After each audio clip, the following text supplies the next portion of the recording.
여러분이 계신 이곳의 주파수는 비밀기지입니다. 저는 진행을 맡은 구현우입니다. 네, 오늘 반갑습니다. 게스트분을 소개하도록 하겠습니다. 임승효 시인입니다. 네, 큰 박수 부탁드릴게요. 붉은 벽돌로 지은 단층 건물. 아는 사람을 만나러 가는 길인데 아직 그렇게 추운 날씨가 아니라면 옷장에 외투가 그냥 있다. 신발장에 털부츠가 그냥 있다. 장갑이 놓여있고 머플러가 걸려있다.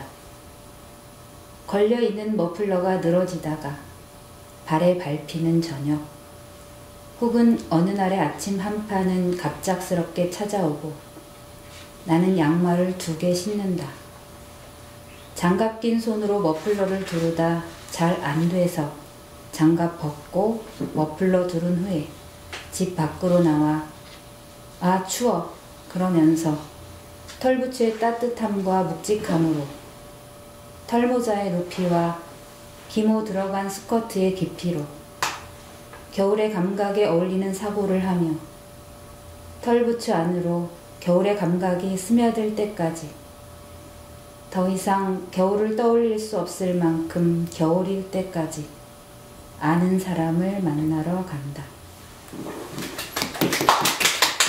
네, 오프닝 시를 처음 생각한 거와 다른 걸로 바꿔주셨어요. 아, 네. 네. 오늘 많이 오다 보니까 춥더라고요. 그래서 네. 겨울 오늘도 계절 이야기도 하고 그럴 것 같아서 겨울 느낌이 나는 시를 좀 읽어봤습니다. 아, 네. 좋습니다. 지금 시집이 출간된 지 한 달이 조금 지났죠? 네, 한 달 조금 더 지났죠? 네.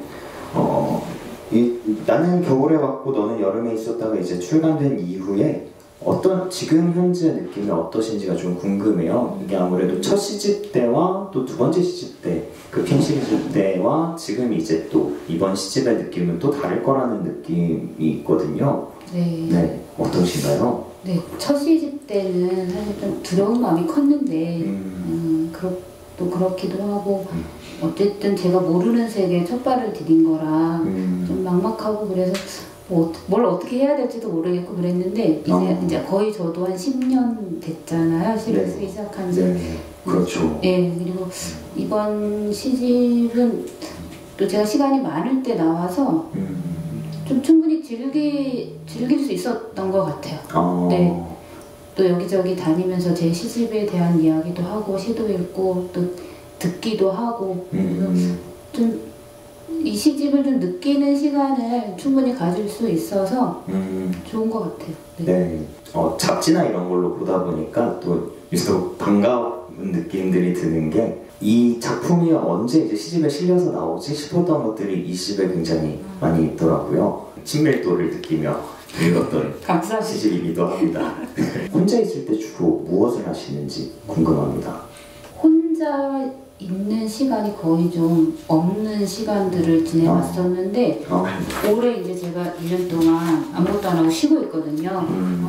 진짜 시간을 어떻게 보내야 될지 좀 처음에 적응이 좀 안 되더라고요. 그래서 원래 화초를 올해 엄청 많이 키워서 그게 생각보다 꽤 손이 가고 아침에 이렇게 햇빛 들어올 때 그 화초 이렇게 구경하고 있으면 좀 시간 가는 줄 모르고 그렇게 지내다 이제 그것도 좀 시간이 지나니까 좀 질리더라고요. 넷플릭스 드라마 지금은 제가 연희창 작촌에 있는데 그 김영민 시인이 뭘 하나 추천해줬어요. 근데 지금 시리즈 4까지 나온 거예요. 아, 시리즈 4번째 시즌? 예. 지금 시즌 3 보고 있는데. 그러니까 제가 혼자 있는 시간을 어떻게 이렇게 좀 잘 지내지 못한다는 생각을 좀 오래 좀 하게 되더라고요. 혼자 있다 보니까. 시즌 3까지 보셨으면 굉장히 잘 지내고 계시다는 뭐 딴 거 책 읽어야 되지 않나? 왜 책상에 앉아야 되지 않나? 뭔가를 하고 있어도 거기에 푹 빠져서 즐기지 못하고 뭔가 좀 견눈질하면서 뭔가 하게 되는 그런 게 있더라고요. 이렇게 글 쓰는 사람으로서 드는 죄책감은 어쩔 수 없는 것 같아요. 현우 시인님도 그러세요? 늘 부채감이 있죠. 그렇죠. 뭔가 누워 있어도 내가 이렇게 살아도 되나? 뭐 내가 이렇게 지금 책 한 권 더 읽어야 되는데 이런 생각이 있지만 또 읽으면 또 뭐가 그래 바뀌나 라는 생각도 제가 개인적으로 느끼는 그 시의 임승윤 시인의 이제 시의 화법이나 이런 것들이 시로 써야겠다가 아니라 이제 그냥 이렇게 말해도 시가 될 수 있어처럼 그러니까 자연스럽게 내뱉는 그런 발화법들이 있잖아요. 네. 그랬을 때는 우리가 그냥 그런 뭐 넷플릭스를 본다든지 화초를 키운다든지 이런 일상에서 오히려 더 찾아올 가능성이 크다고 생각하기 때문에 더 마음껏 즐기셔도 될 거라는 생각이 듭니다. 나올 책에 대해서 혹은 지금 이제 쓰고 있는 어떤 계획이나 출간 계획 이런 것들이 있으면 아니 없어요. 계획을 세우면 이제 불행해지니까. 첫 번째 코너입니다. 서너 개의 단어로 된 사전. 첫 번째 키워드는 계절. 어떤 계절을 제일 좋아하시나요? 여름 좋아요. 원래 겨울 좋아했었는데 네. 점점 시간이 지날수록 여름이 좋아지더라고요. 너는 여름에. 네. 네. 너무 연결 짓지는 마시고요. 특히 여름을 좋아하는 이유가 있다면 어떤 여름 것일까요? 좋아하는 이유는 되게 사소한 거예요. 네, 그냥 너무 좋아요. 네, 여름에는 옷을 정말 가볍게 입을 수 있기 때문에 좋아. 그리고 제가 원피스를 좋아하는데 네. 사실 겨울에는 원피스 입기가 좀 그쵸, 여러분이 좀 네. 네.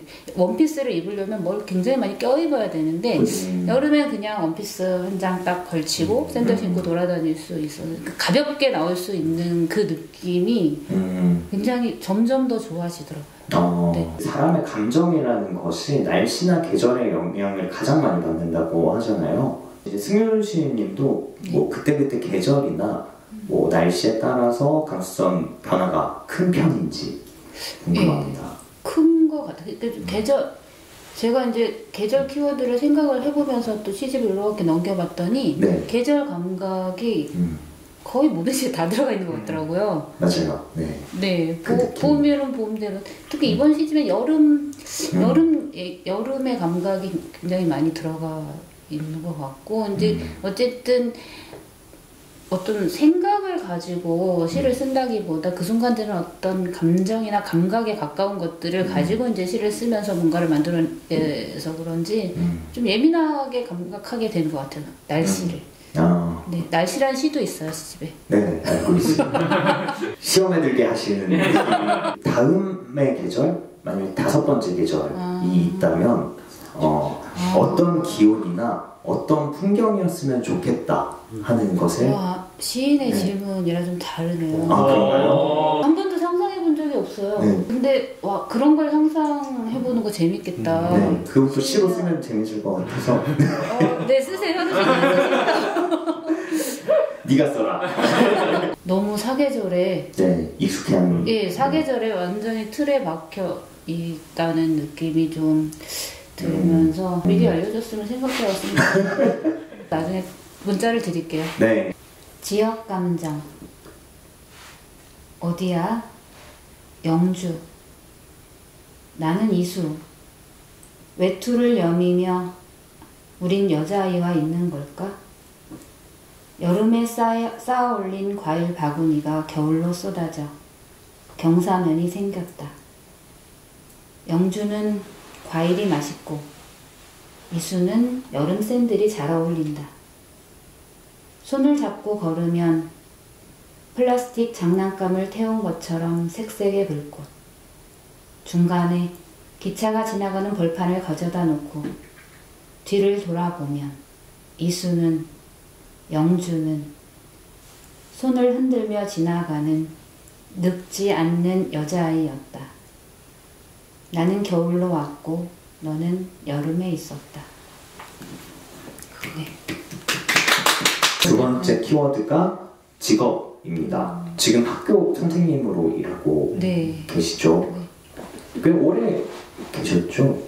예, 제가 23년? 원래 꿈이 선생님이셨나요? 아니요, 글 쓰는 거였죠. 글 쓰는 거였는데 중학교 때부터 백일장 나가고 뭐 글을 쓰게 됐고 고등학교 때 고등학교 3년, 대학교 4년을 거의 문예반, 뭐 창작 동아리 그냥 그런 데서 그런 분위기에 젖어서 살았고 저 졸업할 무렵에 구성작가가 되게 인기가 많았거든요. 그래갖고 KBS 아카데미에 구성작가 하겠다고 배우러 다니다가 이제 4학년 때 교생 실습 나가면서 좀 바뀌었죠. 지금도 국어 선생님이신 거잖아요. 네, 맞아요. 네. 문학이라고 하죠, 고등학교는. 아니요, 국어라고 하나요? 국어 교사인데 이제 그 안에 국어 교사가 가르치는 과목이 여러 개가 있는 거예요. 네. 학교를 열심히 다니지 않았다는 아니 그거 기억하는 게 더 이상하죠. 문학 비문학이었나? 막 이런 식으로 생각이 들어서 문학, 화법과 작문, 언어와 매체 뭐 이런 그게 따로 있어요? 선생님이 앞에 있으니까 식은땀이 나네요. 시인은 직업이 아니라고들 얘기를 하잖아요. 특히 시인을 직업 거의 뭐 상태라고들 얘기를 많이 하죠. 그 말 들으니까 갑자기 또 소름이 돋는 게 제가 직업할 때도 시인을 염두에 둔 게 아니라 직장인으로서의 삶에 대해서 또 이 시집과 연관이 있어서 이제 그 키워드를 드린 건데 그걸 또 생각하게 되네요. 네, 한번 시인 직업이었으면 참 좋겠다 진짜. 우리 슬프다. 사실 시인의 관점으로 직업을 그렇게 인식하고 시인의 감성과 시인의 세계관으로만 지내면 불가능하죠. 생활이. 네. 시인은 오늘도 직업이 아닌 것으로 우울한 얘기가 된 느낌이 없지 않아 있는데 다들 울고 있어요 지금 채팅창에. 아무거나 직업을 바꿀 수 있다. 지금 아무거나 해도 된다. 이 직업 시작해. 내일부터 해. 라고 할 수 있다고 한다면 어떤 직업을 해보고 싶으세요? 진짜 생각 안 해본 거 자꾸 질문. 저 그림도 그리고 싶어요. 제 소설가? 결국 글 쓰는 사람이 나왔습니다. 이거 두 개가 하고 싶은 것 같아요. 그림. 결국엔 예술 쪽이긴 하군요. 둘 다. 네. 다른 건 별로 재미없을 것 같아요. 너무 예술적인 대답이 나왔습니다. 좀. 아니요, 되게 그 자본주의에 찬 어떤 대답이 나오지 않을까. 저의 어떤 직업에 대한 어떤 그런 생각이 들어서.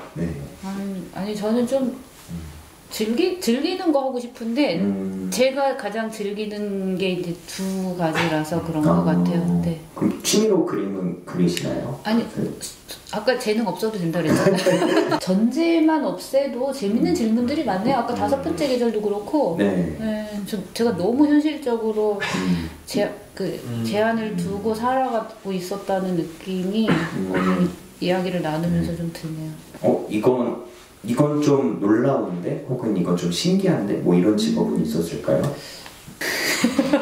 거의 질문에 대답을 못하고 제가 옛날에 들었던 뭔가 독특한 건 그게 실제로 존재하는 직업이겠죠? 애니멀 커뮤니케이터인가 하는 그런 직업이 있다고 하더라고요. 그 약간 웹소설 같은 데서만 나오는 거 웹소설에 그런 직업이 나오나요? 약간 그분 사기꾼이라고. 사기꾼. 날씨 33명의 아이가 털실로 모자를 짜고 있다. 33명의 아이가 한꺼번에 모자를 짜고 있어서 눈이 멈추지 않는다. 기분이 멈추지 않는다. 33명의 아이는 모자를 다 짜면 일제히 모자를 쓰려고 한다. 희수에 닿으려 한다. 수연에 닿으려 한다. 눈은 눈을 보다가 눈을 놓친다. 발을 헛디딘다. 습자지를 만지다가 습자지를 적시는 슬픔. 33명의 아이가 발을 헛디뎌서 33명의 아이는 33명의 아이를 놓친다. 눈이 그친다. 아이들을 일으켜 세울 수가 없다. 2부 코너로 들어가 보도록 하겠습니다. 어느 누구의 모든 사연. 안녕하세요. 저는 20대 중반의 직장인입니다. 아니 더 정확히 말하면 직장인이었었습니다. 여행사에서 근무하던 저는 최근에 코로나로 인해 일자리를 잃게 되었거든요. 회사를 다니는 걸 좋아하는 편은 아니었는데 그래도 이렇게 예기치 않게 일을 그만두게 되다 보니 굉장히 허무하고 무기력해지더라고요. 돈도 점점 떨어지고 바깥 세상도 흉흉하고 그래서 요새는 하루 종일 혼자 집에만 있답니다. 유튜브도 웹툰도 질린 지 오래고요. 이걸 몰두라고 부를 수 있을진 잘 모르겠지만 자취방 침대에 누워서 방 천장을 멍하니 바라보는 게 요새 제 일과의 대부분이랍니다. 어두컴컴한 방에 불도 켜지 않고 천장의 무늬를 가만히 가늠하다 보면 가끔 예기치 못하게 픽 하고 눈물이 흐를 때도 있어요. 그렇다고 또 엄청 우울하다거나 슬프거나 한 건 아닌데 그냥 속에 무언가 걸린 것처럼 하루하루가 잔잔하게 먹먹하네요. 이 시절을 어떻게 이겨내면 좋을까요? 작가님의 조언이 필요합니다. 가장 직접적인 타격을 받는 업계잖아요. 조금 뉴스도 많이 나왔었고. 문득 제가 오늘 엔딩시로 읽을 시하고도 조금 관련이 되긴 하는데 제가 그 보건교사 아는 형 보면서 다들 보셨죠?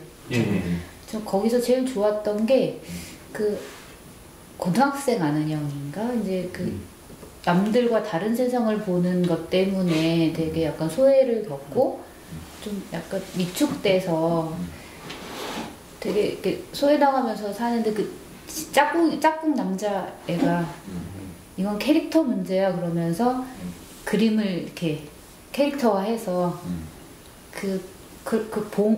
뭐라고 그래야 되죠? 그 빛이 나오는 봉 그림 그려주면서 이거 들고 이건 캐릭터 문제니까 유쾌하게 상쾌하게 그렇게 상쾌한 캐릭터로 만들어서 이렇게 지내라 이렇게 말해줄 때 그때 그게 좀 저한테 되게 도움이 되더라고요. 어차피 현실적으로 뭐 해결이 되기가 어려운 부분이라고 한다면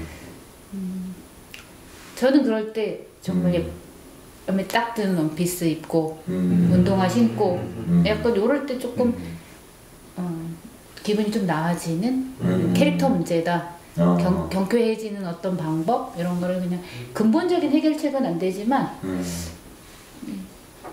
내가 기분이 좋아질 수 있는 어떤 시도 같은 것들이 사소한 시도 같은 것들이 도움이 될 때가 있는 것 같기는 해요. 그러니까 조언이 너무 이제 안 된 것 같기는 하지만 지금 시대에서 이제 우리가 바뀌어버린 코로나 이후에 이 포스트 코로나 어떤 시대를 살아가는 데 있어서 그냥 각자 개인적으로 무엇을 할 수 있을지 한번 생각을 해보는 것도 나쁘진 않을 것 같고요. 그게 뭐 꼭 엄청난 일이라거나 뭐 특별히 새로운 일이라거나 할 필요는 저는 없다고 생각을 합니다. 조언 같은 건 하나도 없었네요. 오로지 혼자 남았을 때 제가 몰두하는 것은 문장을 남기는 일입니다. 밤에 침대에 혼자 누워있거나 홀로 산책을 하거나 버스를 혼자 탔을 때 주로 이 일을 하곤 합니다. 혼자 있으면 약간의 우울감과 함께 참 많은 생각이 흘러가거든요. 사람들과 있었을 땐 미처 몰랐던 감정이 혼자 있으면 울컥 쏟아지곤 하는 것 같아요. 그런 기분이 들 땐 흘러가는 문장 중에 어느 것 하나를 기록하곤 해요. 문장을 남기면 감정은 자기의 목적을 다한 듯 그 문장에 남겨지고 저는 편안해져요. 어느 날 썼던 문장을 남기고 사연을 마칩니다. 연약한 것들만 남았다. 사라질 계절을 얼마 남겨두지 않은 복숭아처럼 물렁한 마음만. 좀 시쓰는 분이신 것 같은데요? 그쵸. 네. 뭔가 특히 이 문장을 남기면 감정은 자기의 목적을 다한 듯 그 문장에 남겨지고 저는 편안해져요. 전 시 쓰면서 이런 거 많이 경험했거든요.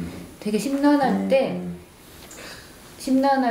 어쨌든 한 문장을 시작해서 그 문장을 따라가면서 어쨌든 한 편을 완성하고 나면 갈 때까지 가보고 나면 좀 빠져나오는 기분이 들 때가 있고 그 맛에 시를 쓰는 것 같은데 이분의 사연이 그런 경험과 크게 다르지 않아요.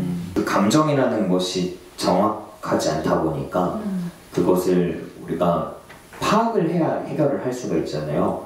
되면 병명이 뭔지 알아야 이제 진단 가능하고 치료가 가능한 것처럼 문장으로 나를 직면을 했을 때 느껴지는 것들은 확실히 분명해지는 것 같아요.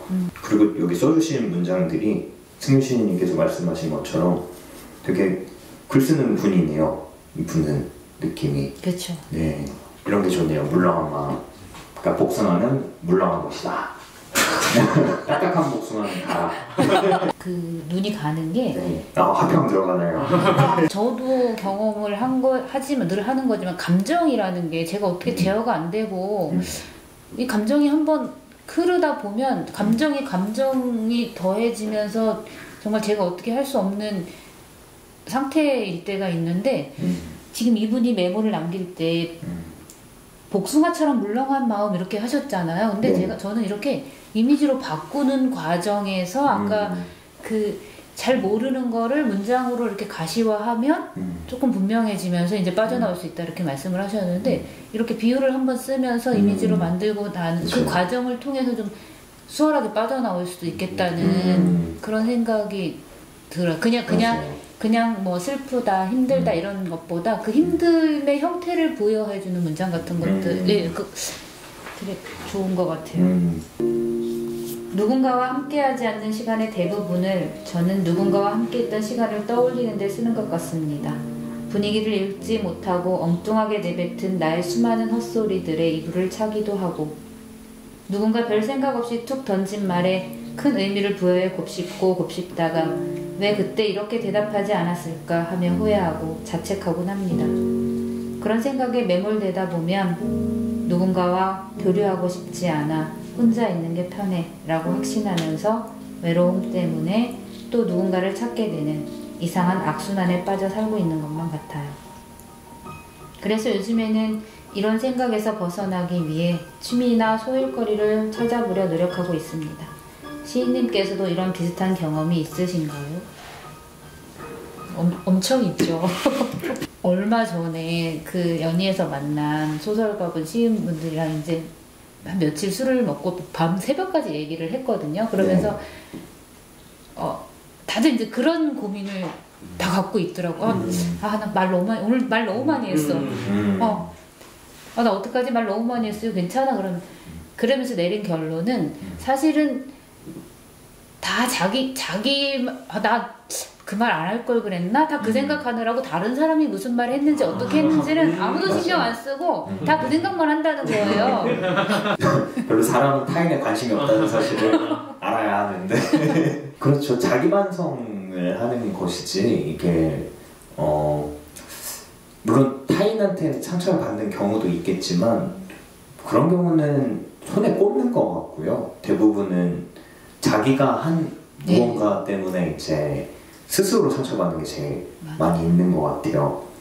그래서 이불킥을 많이 하게 되는 거겠죠. 이불킥은 다 자기 자신한테 하는 거라. 아니면 사과하면 되고. 그걸로 안 되면 이제 법정에서 만나야 되는데.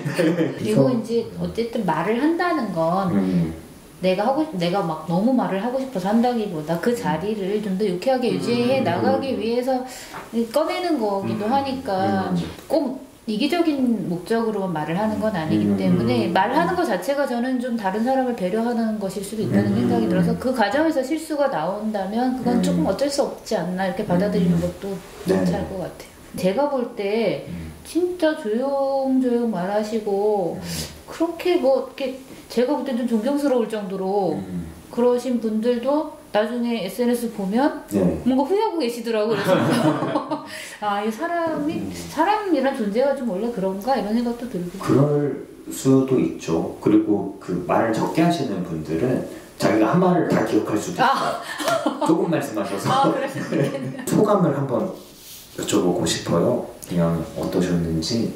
이렇게 진짜 대본 없이 대본 없이 그냥 와라 이렇게 해서 와서 하는 건 처음이라 지만 대본이 있고 시작하기 10분 전에 그래도 혹시 모르니까 한번 볼래라고 주는데 놀리는 것도 아니고 처음 경험인데 사실 올해는 처음 경험하는 것들이 참 많았는데 일단 겁은 좀 나지만 해보고 나니까 또 새로운 어떤 느낌이 좀 나면서 제가 좀 약간 좀 다른 지점이 내 안에 좀 생기나 이런 기분이 들어서 진짜 좋네요. 생활윤리. 의자가 29개라서 30번째 나는 의자를 갖고 오는 사람이 되기로 했지. 뭐든 되기로 하면 되는 거지. 의자에 앉아서 생각하다가 의자에 앉아 생각하는 사람이 되었다. 너는 여기 없는 사람처럼 구는구나. 그럴 거면 뭐하러 여기 있는 거야? 이런 말을 듣고 나면 손을 쓸 수 없다. 내가 바닥에서 주운 연필만 해도 30개가 넘는다. 뾰족한 걸 많이 갖고 있으면 나누고 싶고 다른 애가 되어 일어날 땐 손에 뭐가 묻어있다. 바닥을 짚었을 뿐이라고 두 손을 허벅지에 문지르면 내가 무릎을 펴는 사람이라서 다행이다. 여기 있으려면 여기 있어야지. 100번 1000번 맞는 말이다.